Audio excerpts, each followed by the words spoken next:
Malinaw mga kababayan ang payag ni Alan Peter Cayetano, umamin siya sa pagnanakaw. Pero yung kanyang kapatid, pandaraya, vote buying, pagsisinungaling, umamin na. Pero mga kababayan, kinontra siya ng mismo niyang kapatid. Yung kapatid niya ayaw pang umamin. Nilaglag ka na ng kapatid mo.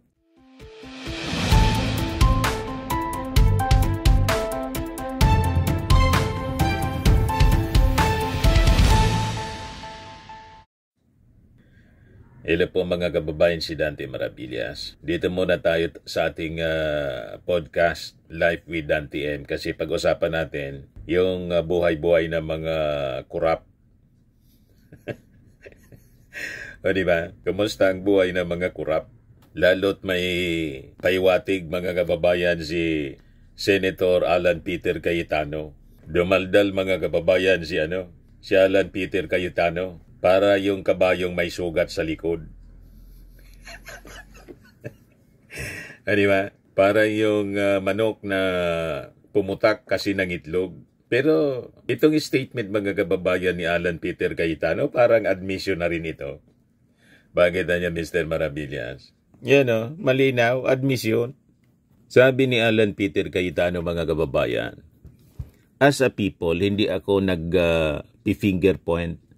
We are all guilty from vote buying to cheating, stealing, and lying.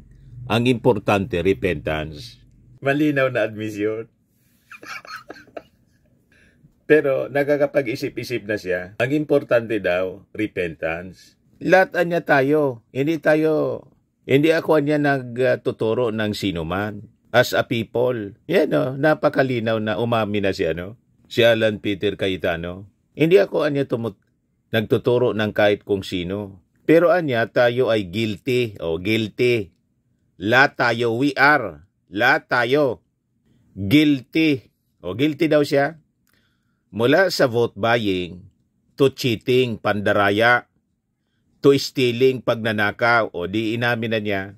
Kasama siya sa mga magnanakaw. We are all guilty from vote buying, to cheating, stealing, and lying. Ang importante, repentance.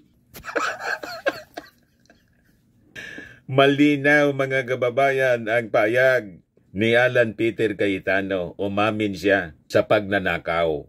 Pero yung kanyang kapatid, pandaraya, vote buying, pagsisinungaling, umamin na. Pero mga kababayan, kinontra siya ng mismo niyang kapatid. Yung kapatid niya ayaw pang umamin. Nilaglag ka na ng kapatid mo. Sabi ni dating mayor, Taguig City Mayor, Lino Cayetano, hindi ako agree dito. Hindi likas ang magnakaw, bumili ng boto, magsinungaling, at hindi din solusyon at absolusyon ang pagrepent lamang. Hindi magkasundo yung dalawa. Bakit niya Mr. Maravillas hindi magkasundo? Normal man po sa magkapatid ang hindi magkasundo. Kaya lang, mga kababayan, baka kasi sabay-sabay silang masabit. Kaya kinontra ni Lino Cayetano yung statement ng kanyang kapatid na si Alan Peter Cayetano. Si Alan Peter Cayetano siguro ready na public confession. Ang maganda niyan po, Senator Cayetano, kung talagang sincero ka sa sinasabi mo, hindi lang sa interview po kayo magsalita ng ganyan or public statement. It should be on record. Isabi ninyo mismo doon sa para maging parte ng history and records ng Senado. Sa session ninyo. Pero maganda na rin ito na ginawa ninyo na inamin ninyo, lahat tayo guilty. Lalo na kayo kasi nasa public office kayo. Senador po kayo at may access kayo sa kayamanan ng Pilipinas from the taxes of the Filipino people. Kami wala man access. Pribadong tao kami. Wala kaming access sa ganyan. Pero kayo, mayroong access. Yan, sabi niya rito, as reported by News 5. These are the kinds of statements from traditional politicians that spark anger. Tinutulan ni dating Taguig City Mayor Lino Cayetano ang naging payag ng kanyang kapatid na si Senator Alan Peter Cayetano patungkol sa umano'y repentance mula sa iba't ibang masamang gawi. Kaya nagre-revolusyon ang Generation Z at millennials around the world. This is not okay. Ang gusto ng nakararami ay maayos lang na buhay. Huwag maipit at mabiktima sa galaw ng mga makapangyarihan. Sabi po sa post ni Lino Cayetano, we need the old guard to resign. We need a new set of leaders to emerge in this country. For those who will repent, we need confessions and reform. Let's not normalize corruption. May punto si Lino Cayetano. Nasabi niya, for those who will repent, we need confessions and reform. Simulan mo na yung confessions para maniwala kami, Senator Alan Peter Cayetano. Hindi generalization na confession. Kung sinabi mo na we are all guilty, so kasama po kayo sa guilty sa vote buying. Ibig sabihin, sa inyong pagtakbo sa local positions and national positions, guilty kayo sa vote buying. I-declare ninyo yan sa COMELEC. O diba? Para masanksyon. Hindi pwedeng palipasin na lang natin ito. Palampasin, I mean. So kailan? Kailangan natin mga specifics. Kailan kayo namili ng boto? Sabi mo, we are all guilty. Diba? Sabi mo, vote buying to cheating. So kailan kayo nandaya? I-confess na ninyo yung specifics, yung detalye. Kailan nangyari yon? Hindi kayo yan patatawarin ng ating Panginoon. Pag ganyan lang, kahit nga sa mga prayers natin, dapat specific.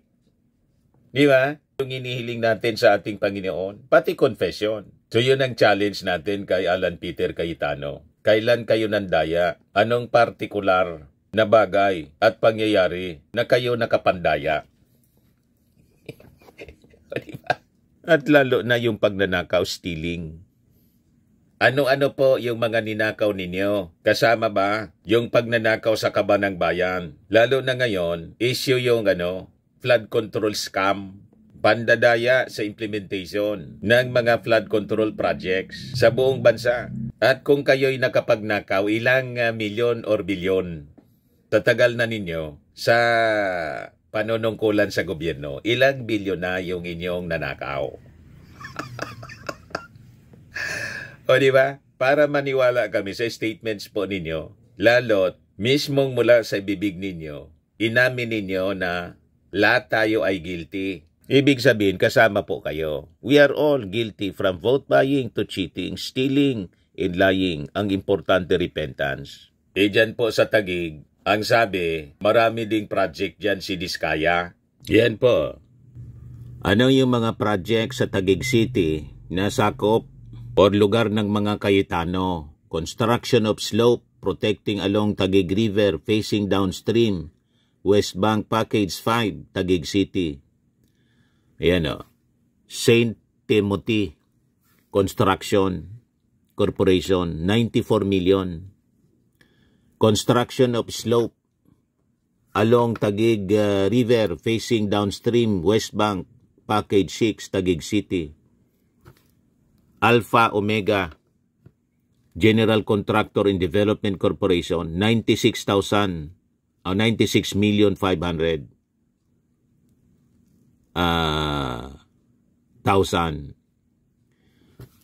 Ano pa to? Construction of slopes protection at Hagonoy Pumping Station, Retarding Pond, Taguig City, Package 3. Alpha Omega uli po, 94 million plus. Construction of pumping station and flood control structure at Bagong Bayan River, including upgrading of damaged outfall laterals, Barangay Bagong Bayan, Taguig City. St. Timothy uli, 96 million plus. Construction of slope protection along Taguig River facing downstream east, Package 5, Taguig City. St. Timothy na naman po, 96 million. 500,000. Construction of slope protection along Taguig River facing downstream East Bank, Package 4. Alpha Omega na naman po, 91,500,000 plus. Umami na po si Alan Peter Cayetano mula mismo sa kanyang bibig. Nag-confess na po. May mga project dyan, mga kababayan, yung pamilya Diskaya. So, pwede ba nating i-assume na naulingan itong si Alan Peter Cayetano? Kaya lang yung kanyang kapatid na si Lino Cayetano, kinontra siya. Baka ayaw masabit.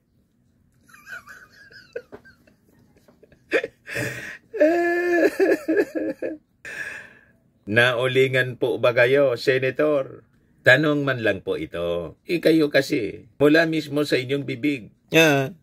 We are all guilty from vote buying to cheating, stealing and lying. Importante repentance. Sana niya, Mr. Maravillas, ang basa mo, bakit yan sinasabi ni Alan Peter Cayetano? Ang basa ko po, mga kababayan, kinokondisyonan ni Alan Peter Cayetano ang isipan ng ating mga mamamayang Filipino sakaling sumabog ang investigasyon na ginagawa po ng Senado, pati ng Independent Commission, pati ng Kongreso, sumabog sa kanyang pagmumukha. Kinokondisyonan niya. Di ba po, mga kababayan? Iba niya sinabi ko na we are all guilty from vote buying, cheating, stealing, and lying. Importante niya, repentance. Kaya pag sumabit sa investigasyon yung kanyang pangalan, nakapagugas kamay na siya. Pero hindi man po yan madadala sa ugas kamay po. Talagang sincero yung ating Pangulong Bongbong Marcos. Nalinisin po ang bureaucracy sa talamak na korupsyon. Kaya nga po sinasabi natin, yung mga nananawagan ng Marcos resign dahil dito po sa massive corruption. Sabi ng ating Pangulo, akuan niya ang nag-expose nito mismo. Paanong Marcos resign? Pagkatapos ang ipapalit ng mga nananawagan ng Marcos resign, si Sara Duterte na allergic sa accountability. Ano yun? Diba? Yes, sabi dito sa mga reactions, Pilosopo Pasio. Taga-Tagig ako at kilala sa Tagig si Lino Cayetano, ang pinakamatino sa kanilang magkakapatid. Alam na mga taga-Tagig yan, lalo na ang mga taga-City Hall. Sabi ni Oscar Martin Romero, we are all guilty. Excuse ng magnanakaw na ayaw magsolo sa hiya. Kung repentance ang solusyon, edi wala nang makukulong. Convenient, no? Huwag mong gawing collective guilt ang korupsyon. Hindi lahat bumibili ng boto, hindi lahat nandaraya. Pero lahat kami nagbabayad ng buwis na ninanakaw ng mga politiko. Huwag mong gamitin ang repentance para takasan ang pananagutan. Correct. Kinokondisyonan ni Alan Peter Cayetano ang isipan ng mga mamamayang Pilipino sakaling sumabit siya. Ang daming projects sa Taguig City kasi, yung pamilya Diskaya. Hindi po malayo na naulingan po siya. Nagiging defensive na po. Ginamit pa yung Bible para i-condition yung ating isipan. Huwag kami Alan Peter Cayetano. Kung seryoso ka ng sinasabi mo, dapat i-mention mo yung mga specifics. Sabi mo, guilty tayo lahat kapag nanakaw. O kayo muna po, ilang bilyon na ang ninakaw ninyo?